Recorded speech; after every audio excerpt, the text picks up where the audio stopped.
औज़ुबिल्लाहिमिनश्शैतानिर्रजीम बिस्मिल्लाहिर्रहमानिर्रहीम क़ाला या क़ौमी अरअय्तुम इन कुन्तु अला बय्यिनातिन मिन रब्बी व रज़क़नी मिन्हु रिज़्क़न हसना व मा उरीदु अन उख़ालिफ़कुम इला मा अनहाकुम अन्हु इन उरीदु इल्लल इस्लाह मा अस्तताअतु वमा तौफ़ीक़ी इल्ला बिल्लाह अलैहि तवक्कलतु व अलैहि उनीब।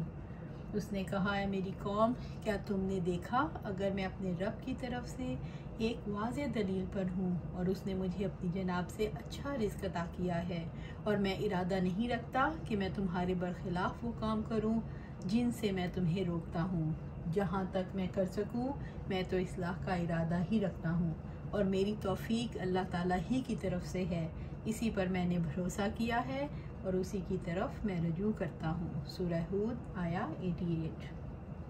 काला शुएब अलैहिस्सलाम ने अपनी कौम से कहा, या कौमी अरअय्तुम, ए मेरी कौम, क्या तुमने देखा, यानी मुझे ख़बर दो, इन कुन्तु अला बय्यिनातिन मिन रब्बी, अगर मैं अपने रब की तरफ से एक वाज़ेह दलील पर हूँ, यानी अगर मैं बुरहान और उसकी अलवहियत पर यकीन रखता हूँ, उससे मोहब्बत करता हूँ, उसके औलिया के साथ वादों और दुश्मनों के साथ वईदों पर यकीन रखता हूँ।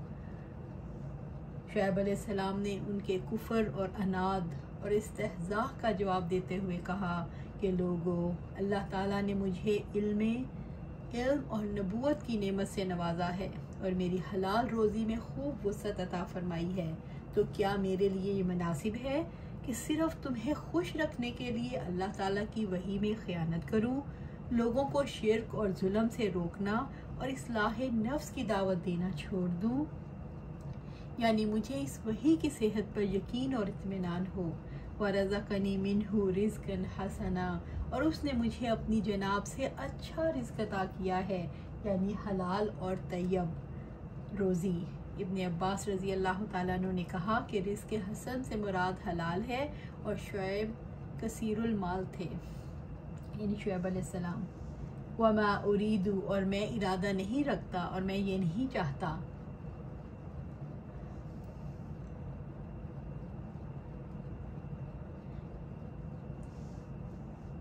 अन इखलाफ़कुम इला मा अनहाकुम अन्हु, कि मैं तुम्हारे बरखिलाफ़ वो काम करूं जिनसे मैं तुम्हें रोकता हूँ, कि मैं तुम्हें नाप तोल में कमी से रोकूं और खुद इस बुराई में मुब्तला हो जाऊं। मैं तो खुद पहले रुकता हूँ, तुम्हें बाद में रोकता हूँ। कौल व फ़ेल का तज़ाद रस्मी ईमान के नतीजे में पैदा होता है और कौल व फ़ेल में मुताबिकत शऊरी ईमान से पैदा होती है। तो हमने देखना है कि हमारा रस्मी ईमान है या शऊरी ईमान। इन आयत करीमा से साबित होता है कि दाई की दावत की तकमील ये है कि वो खुद इस काम पर अमल करने में सबकत करे जिसकी तरफ वो लोगों को दावत देता है और जिस काम से वो लोगों को रोकता है। सबसे पहले वो खुद इस काम से रुक जाए। रब्बुल इज़्ज़त ने फरमाया, ए लोगो जो ईमान लाए हो, तुम वो बात क्यों कहते हो जो तुम करते नहीं हो। अल्लाह ताला के नज़दीक ये बड़ी नाराज़गी की बात है कि तुम वो बात कहो जो तुम करते नहीं। सूरत अस-सफ़ आया 2 और 3। इसी तरह अल्लाह सुब्हानहू तआला ने फरमाया, क्या तुम लोगों को नेकी का हुक्म देते हो और अपने आप को भूल जाते हो, हालांकि तुम किताब की तिलावत करते हो, तो क्या तुम नहीं समझते। सूरत बकरा आया 77। क़यामत के दिन एक आदमी को आग में डाला जाएगा, उसकी आंतें बाहर निकल आएंगी, वो इन्हें लेकर ऐसे घूमेगा जैसा गधा चक्की में घूमता है। इसके गर्द जहन्नमी जमा हो जाएंगे और कहेंगे, ए फलां, तुझे क्या हुआ है, क्या तू नेकी का हुक्म नहीं देता था और बुराई से नहीं रोकता था। वो कहेगा, हाँ यकीनन, लेकिन मैं लोगों को तो नेकी का हुक्म देता था लेकिन खुद नहीं करता था। अल्लाह सुब्हानहू तआला से दुआ है कि हम खुद भी नेकी पर अमल करें, खुद को उस पर राज़ी करें, खुद अमल करें और दूसरों को नसीहत करें। इन उरीदु इल्लल इस्लाह मा अस्तताअतु, जहाँ तक मैं कर सकूँ मैं तो इस्लाह का इरादा ही रखता हूँ, यानी मेरा इसके सिवा कोई इरादा, कोई मकसद नहीं कि तुम्हारे हालात की इस्लाह हो। मैं अपनी ज़ात के लिए कुछ हासिल नहीं करना चाहता, मैं तो तुम्हारा नफ़ा चाहता हूँ। तमाम अम्बिया मुरसलीन का वजीफ़ा और उनकी सुन्नत और मिल्लत ये है कि हस्ब इम्कान और मकदूर भर मसाले के हसूल और उनकी तकमील के ज़रिए से लोगों की इस्लाह करते हैं और इस्तिताअत के मुताबिक मफासिद को दूर या कम करते हैं और मसाले खासा की रायत रखते हैं। और हकीकी मसलहत वो है जिससे बंदों के अहवाल की इस्लाह होती है और जिससे उनके दीनी और दुनियावी अमूर दुरुस्त होते हैं। वमा तौफ़ीक़ी इल्ला बिल्लाह, और मेरी तौफ़ीक अल्लाह ताला ही की तरफ से है, यानी मुझे अल्लाह ताला ने हदायत दी है। मेरे दिल में नेकी का ख्याल वही डालता है और करने की तौफीक भी वही देता है, और मेरे दिल में शर से बचने की तरफ वो पैदा करता है और उसे रुकने की तौफीक भी वही देता है। इसमें मेरी कुव्वत और कुदरत के इख्तियार का कोई दखल नहीं, मैं तो इस्तिताअत के मुताबिक काम करता हूँ। अलैहि तवक्कलतु, और उसी पर मैंने भरोसा किया, यानी मैंने अपना मामला अल्लाह सुब्हाना ताला के सुपुर्द कर दिया। इसी पर मेरा एतमाद है और मैं तमाम अमूर में उसी पर भरोसा करता हूँ। व इलैहि उनीब, और उसी की तरफ मैं रुजू करता हूँ। मैं अपने तमाम मामलात में दुख सुख और हर हाल में उसी की तरफ लौटता हूँ और लौटाता हूँ। उसने मुख्तलिफ़ अक़साम की इबादत का जो मुझे हुक्म दिया है उसकी तामील के लिए मैं उसी की तरफ रुजू करता हूँ। इसमें इस बात की दलील है कि तमाम नेकियां अल्लाह ताला के तक़र्रुब का ज़रिया हैं और इन दो अमूर के ज़रिए से बंदा मोमिन अहवाल दुरुस्त होते हैं। अलिफ, एक, अपने रब से मदद तलब करना। दो, उसकी तरफ रुजू करना, यानी रब से तलब करना और उसी की तरफ रुजू करना। जैसे कि अल्लाह सुब्हाना ताला फरमाते हैं फ़अबुदहु व तवक्कल अलैहि, अल्लाह ताला की इबादत करो और उसी पर भरोसा करो। सूरह हूद आया 123। और फरमाया इय्याका नअबुदु व इय्याका नस्तईन, हम तेरी इबादत करते हैं और तुझी से मदद मांगते हैं। सूरत फातिहा आया 5। व या कौमि ला यजरिमन्नकुम शिकाकी अन युसीबकुम मिस्लु मा असाबा कौम नूहिन औ कौम हूद औ कौम सालेह वमा कौम लूतिम मिनकुम बिबाईद। और ए मेरी कौम, मेरी मुखालफत तुम्हें हरगिज़ मुस्तहिक न बना दे कि तुम्हें भी इसी जैसी मुसीबत पहुँचे जैसी मुसीबत कौम नूह या कौम हूद या कौम सालेह को पहुँची थी, और कौम लूत तो तुमसे कुछ दूर नहीं। सूरत हूद आया 89। वाया कौमी, शुएब इस्लाम ने अपनी कौम को पुकारा, ला यजरिमन्नकुम शिकाकी, मेरी मुखालफत तुम्हें हरगिज़ मुस्तहिक न बना दे, यानी मेरी अतावत और बुग़्ज़ तुम्हें इस दीन को छोड़ने पर न ले आए जिस पर उन्होंने चलाया। अन यसीबकुम मिस्लु मा असाबा कौम नूह, कि तुम्हें भी इस जैसी मुसीबत न पहुँचे जैसी मुसीबत कौम नूह को पहुँची, यानी तुम्हें वो अजाब न पहुँचे जो कौम नूह को पहुँचा, यानी गर्क होने वाला। औ कौम हूद, और कौम हूद जैसा अजाब। औ कौम सालेह, या कौम सालेह जैसा जल्ज़ले का अजाब। वमा कौम लूत मिनकुम बिबाईद, और कौम लूत तो तुमसे कुछ दूर नहीं, यानी कौम लूत तो वक्त और मकाम के लिहाज से तुमसे बहुत करीब है।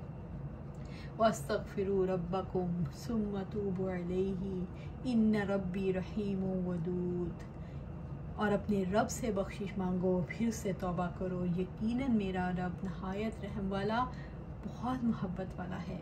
सूरह हूद आया 90। वस्तगफिरू रब्बकुम, और अपने रब से बख्शिश मांगो, यानी कुफर और शिर्क जैसे गुनाहों पर तुम अपने रब से बख्शिश तलब करो। सुम्मा तूबू इलैहि, फिर उससे तौबा करो, यानी अपने गुनाहों पर सच्ची और खालिस तौबा करो अल्लाह ताला की अताअत के ज़रिए, और उसकी मुखालफत को छोड़कर उसकी तरफ तवज्जो करो। अबू हुरैरा रज़ी अल्लाह ताला अन्हु से रिवायत है कि आप सल्लल्लाहु अलैहि वसल्लम ने फरमाया, इस ज़ात की कसम जिसके कब्ज़ा कुदरत में मेरी जान है, अगर तुम गुनाह ना करते तो अल्लाह ताला तुम्हें दुनिया से ले जाता और ऐसी कौम ले आता जो गुनाह करते, फिर अल्लाह ताला से मग़फ़िरत तलब करते तो अल्लाह ताला उन्हें माफ़ फरमा देता। इन्न रब्बी रहीम, यकीनन मेरा रब नहायत रहम वाला है। अल्लाह ताला की रहमत में से ही गुनाहगार मोमिनों की बख्शिश है। वो तौबा करके रुजू करने वालों के लिए रहीम है। वदूद, बहुत मोहब्बत वाला, लौटने वालों, तौबा करने वालों और मोहब्बत करने वालों के लिए मोहब्बत करने वाला है। अल्लाह तबारक व तआला का उस्माए हुस्ना में से अलवदूद के मानी ये हैं कि अल्लाह ताला अपने मोमिन बंदों से मोहब्बत करता है, वो उससे मोहब्बत करते हैं। वदूद फ़ाउल के वज़न पर फ़ाइल और मफ़ूल दोनों मानी में इस्तेमाल होता है। कालू या शुअयबु मा नफ़क़हु कसीरम मिम्मा तक़ूलु व इन्ना ला नराका फ़ीना ज़ईफ़ा वलौला रहतुका लरजमनाका वमा अंत अलैना बिअज़ीज़। उन्होंने कहा, ए शुएब अलैहिस्सलाम, जो तुम कहते हो इसमें से अक्सर बातें हम नहीं समझते और हम तुम्हें अपने दरमियान एक कमज़ोर आदमी देखते हैं। अगर तुम्हारी बरादरी ना होती तो हम तुम्हें संसार कर देते और तुम हम पर किसी तरह गालिब नहीं हो। सूरह हूद आया 91। कालू कौम शुएब ने ज़िद होकर कहा अलैहिस्सलाम, या शुएब मा नफ़क़हु कसीरम मिम्मा तक़ूल, ए शुएब जो तुम कहते हो अलैहिस्सलाम, इससे अक्सर बातें तो हम नहीं समझते। यानी ए शुएब अलैहिस्सलाम, तुम्हारी बातें तो हमें समझ ही नहीं आती। तुम गैबी अमूर की बातें करते हो, मौत के बाद दोबारा उठाए जाने, तौहीद बारी ताला और माल में हलाल और हराम की बातें करते हो। ये सब बातें काबिल कबूल नहीं और तुम अपनी इन्हीं बातों की वजह से सबसे कट कर तन्हा रह गए हो। तुम्हारी कोई हैसियत नहीं रह गई। कौम शुएब उनकी दावत से बुग़्ज़ और नफ़रत रखती थी। इसी तकलीफ़ में उन्होंने कहा, व इन्ना ला नराका फ़ीना ज़ईफ़ा, और हम तुम्हें अपने दरमियानी कमज़ोर आदमी देखते हैं। आपको तो हम बहुत कमज़ोर हैसियत का समझते हैं क्योंकि आपका शुमार रईस लोगों में नहीं होता। वलौला रहतुका, और अगर तुम्हारी बरादरी ना होती, अगर तुम्हारे कबीले का ख्याल ना होता, लरजमनाका, तो हम तुम्हें ज़रूर संसार कर देते, यानी हम तुम्हें कत्ल कर देते। यानी आपका होना या ना होना हमारे लिए कोई मायने नहीं रखता। इससे कौम शुएब के नज़दीक ख़ानदान की क़ुव्वत ज़्यादा अहम है। वमा अंत अलैना बिअज़ीज़, और तुम हम पर किसी तरह गालिब नहीं हो। यानी हमारे नज़दीक तुम्हारी कोई कदर व मंज़लत नहीं, हम तो सिर्फ़ तुम्हारे कबीले की वजह से तुम्हें छोड़ रहे हैं। काला या कौमी रहती अज़्ज़ु अलैकुम मिनल्लाह वत्तख़ज़्तुमूहु वराअकुम ज़हरिया इन्ना रब्बी बिमा तामलून मुहीत। शुएब अलैहिस्सलाम ने कहा, है मेरी कौम, क्या मेरी बरादरी तुम पर अल्लाह ताला से ज़्यादा गालिब है कि तुमने उसे अपनी पीठ पीछे फेंका हुआ बना रखा है? यकीनन मेरा रब इसका अहाता करने वाला है जो कुछ तुम कर रहे हो। सूरत हूद आया 92। काला शुएब अलैहिस्सलाम ने कहा, या कौमी रहती अज़्ज़ु अलैकुम मिनल्लाह, है मेरी कौम, क्या मेरी बरादरी तुम पर अल्लाह ताला से ज़्यादा गालिब है? क्या तुम्हारे नज़दीक मेरे कबीले की अहमियत है? तुम मेरे ख़ानदान को तो इज़्ज़त दे रहे हो और अपने रब को हल्का कर रहे हो। तुम अल्लाह ताला से ज़्यादा कबीले को अजीज़ समझते हो। वत्तख़ज़्तुमूहु, तुमने उसे बना रखा है, यानी तुमने डाल दिया है। वराअकुम ज़हरिया, अपनी पीठ पीछे फेंका हुआ है। वराइकुम ज़हरिया, यानी पसे पुश डाल दिया, उसकी तरफ तफावत ना किया, कोई तवज्जो ना दी। जब कोई किसी का मकसद पूरा ना करे तो अरब लोग कहते हैं कि वो जानवर या बर्तन है जिसको तो अपने काम के लिए साथ रखा है, यानी कि वो बर्तन और वो बस ज़रूरत के काम आता है। सुभान अल्लाह, यानी तुम अल्लाह ताला का हुक्म नहीं मानते, उसके अज़ाब से नहीं डरते और ना तुम उसकी अज़मत का हक़ अदा करते हो। इन्ना रब्बी बिमा तामलून मुहीत, यकीनन मेरा रब इसका अहाता करने वाला है जो कुछ तुम कर रहे हो। इससे मुराद ये कि तुम्हारा अमल अल्लाह ताला की गिरफ्त में है, यानी अल्लाह ताला की कुदरत कामिल है। बेशक मेरे रब का इल्म तुम्हारे अमल पर मुहीत है, इससे कोई चीज़ छुपी हुई नहीं, वो तुम्हें तुम्हारे अमाल की जज़ा देगा। व या कौमी अअमलू अला मकानतिकुम इन्नी आमिलुन सौफा तालमून मन यातीही अज़ाबुन युख़ज़ीही व मन हुवा काज़िब वरतक़िबू इन्नी मअकुम रक़ीब और ऐ मेरी कौम, तुम अपनी जगह पर अमल करते जाओ, यकीनन मैं भी अमल करने वाला हूँ।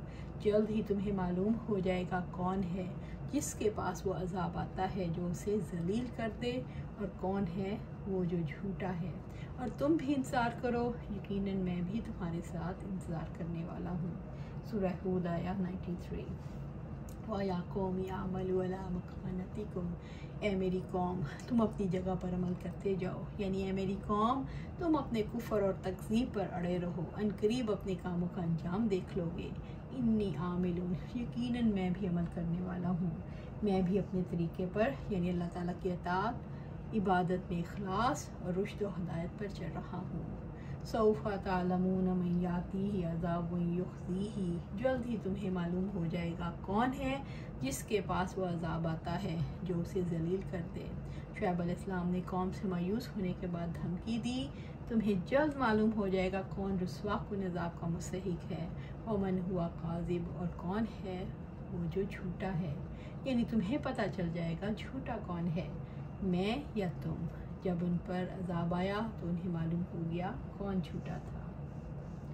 वार्ताकिबू, और तुम भी इंतज़ार करो के अल्फाज ये बताते हैं कि शुएब अलैहिस्सलाम को पूरा यकीन था अल्लाह ताला का अज़ाब आने वाला है, यानी तुम अज़ाब और नाराज़गी का इंतज़ार करो, मैं भी फ़तह और नुसरत और रहमत का इंतज़ार कर रहा हूँ। वलम्मा जाअ अम्रुना नज्जयना शुअैबा वल्लज़ीना आमनू मअहू बिरहमतिन मिन्ना व अख़ज़तिल्लज़ीना ज़लमू अस्सैहातु फ़अस्बहू फ़ी दियारिहिम जासिमीन। और जब हमारा हुक्म आया तो हमने शुएब को और जो लोग उसके साथ ईमान लाए थे अपनी ख़ास रहमत के साथ निजात दी, और उनको एक हौलनाक चीख ने पकड़ लिया। जिन्होंने जुल्म किया तो उन्होंने अपने घरों में सुबह की कि वो औंधे मुँह पड़े हुए थे। सूरह हूद आया 94। वलम्मा जाअ अम्रुना, और जब हमारा हुक्म आया, जब कौम शुएब की हलाकत का वक्त आ गया, इस समर से मुराद अज़ाब है। नज्जयना शुअैबन वल्लज़ीना आमनू मअहू बिरहमतिन मिन्ना, और हमने शुएब को और लोग जो उनके साथ ईमान लाए थे अपनी ख़ास रहमत से निजात दी, यानी उनके ईमान की वजह से हमने उन्हें निजात दी, या उनके ईमान की जानिब हदायत पाने से उन्हें निजात दी। अल्लाह ताला ने अज़ाब आने पर अपनी नबी और अहले ईमान को अपनी रहमत से निजात दी। वाख़ज़तिल्लज़ीना ज़लमू, और उनको पकड़ लिया जिन्होंने जुल्म किया, यानी जिन्होंने शिर्क किया और नाफरमानियाँ की। अस्सैहातु, एक हौलनाक चीख ने, यहाँ कौम शुएब को चिंगाड़ फरिश्ते की चीख से हलाक करना मज़कूर है, और सूरत अलाफ में ज़लज़ले का जिक्र हुआ, और सूरत शुअरा में अज़ाब यौमुज़्ज़िल्ला का जिक्र है, यानी अज़ाब के बादल साइबान की तरह उन पर महीत हो गए। गोया इस कौम पर तीनों किस्म का अज़ाब आया, और कुरान ने हर मुकाम पर इस अज़ाब का जिक्र फरमाया जैसे कि मज़मून चल रहा था। मसलन इस सूरत में कौम का लहजा और बातें गुस्ताखाना थी जो संसार करने की धमकी दे रहे थे, तो यहाँ सख्त किस्म के जिगर खराश अज़ाब यानी चिंगाड़ का जिक्र था। कौम ने धमकी दी कि हम तुम्हें और तुम्हारे साथियों को इस सरज़मीन से निकाल देंगे, खुद इसी सरज़मीन के ज़लज़ले से हलाक हुए। और सूरह शुअरा में ये मज़मून की कौम शुएब ने कहा, अगर तुम सच्चे हो तो हम पर आसमान का टुकड़ा गिरा दो। इसी मुनासबत से वहाँ अज़ाब के बादलों का जिक्र फरमाया, और ये मुमकिन है कि हर मकाम पर अज़ाब की मुख्तलिफ़ औक़ात कैफियत मज़कूर हो। फ़अस्बहू फ़ी दियारिहिम जासिमीन, तो उन्होंने अपने घरों में सुबह की कि वो औंधे मुँह पड़े हुए थे। अल्लाह ताला ने काफ़िरों और ज़ालिमों को बेहिस व हरकत पड़े रहने दिया। आज भी मदियन के इलाके में सैकड़ों मील तक जो पहाड़ पाए जाते हैं, इन पर ज़लज़ले के आसार हैं। तमाम पहाड़ इसी तरह फटे हुए हैं जैसे किसी ज़बरदस्त ज़लज़ले ने उन्हें चूरा चूरा कर दिया, उनको ऐसे खुला कर दिया है, उनके आसार नज़र आते हैं, दरारें पड़ी हुई हैं। कअल्लम यग़नऊ फ़ीहा अला बुदन लिमदियना कमा बाइदत समूद, गोया वो उनमें बसे ही न थे। सुन लो हलाकत है मदीन के लिए जिस तरह हलाक हुए समूद। सूरह हूद आया 95। कालम यग्नौ फीहा, गोया वो उनमें बसे ही ना थे, गोया वो उन घरों में कभी रहे बसे ना थे, उनकी कोई आवाज़ सुनाई ना देती थी, उनमें कोई हरकत दिखाई देती, यानी गोया वो अपनी बस्तियों में कभी आबाद ही ना थे। और जब उन पर अजाब नाजिल हुआ तो ऐसा लगता था गोया उन्होंने कभी नेमतों से फ़ायदा नहीं उठाया। अला बूदन लिमदियन कमा बाइदत समूद, सुन लो हलाकत है मदियन के लिए जिस तरह हलाक हुए समूद, यानी मदियन वालों को रहमत से दूर और हलाकत के करीब कर दिया जैसा कि इससे पहले की कौमों को हलाक किया। अल्लाह ताला ने दोनों कबीलों को रहमत से दूर करके हलाकत में फेंक दिया, इसलिए इनके इलाके एक दूसरे के करीब थे। कुफ्र सरकशी और डाका जनी में भी एक जैसे थे और दोनों ही कौमें देहात में रहती थीं। जो तबाही नाजिल हुई और जो अजाब के ज़रिए उनको पकड़ा गया, इसमें बंदों के लिए बहुत ही तरगीब है, बहुत ज़्यादा नसीहत है। वाज़ो नसीहत के दौरान गुज़श्ता कौमों के वाक़यात का जिक्र किया जाए, यानी कि लोगों को बताया जाए, समझाया जाए कि पहले लोगों के साथ ऐसा हुआ है तो हम आपके साथ भी हो सकता है, जिनमें मुजरिमों पर अजाब नाजिल किया गया। और उसी तरह ये भी मुनासिब है कि तकवा की तरगीब के लिए अल्लाह तकवा की इन वाक़यात का जिक्र किया जाए, जिनमें अल्लाह ताला ने उनको अपनी रहमत से नवाजा। कौम शुएब के वाक़या से ये सबक मिलता है कि कामयाबी ईमान वालों के लिए है और नाकामी और हलाकत काफिरों के लिए है। अल्लाह सुब्हान तआला हमें मोमिनीन में शामिल करे। अल्लाह सुब्हान तआला हमें सिरात मुस्तकीम पर चलाए रखे। अल्लाह सुब्हान तआला हमें कुरान सुन्नत पर अमल करने की तौफीक अता फरमाए और उस पर हमें जमा दे। आमीन या रब्बिल आलमीन।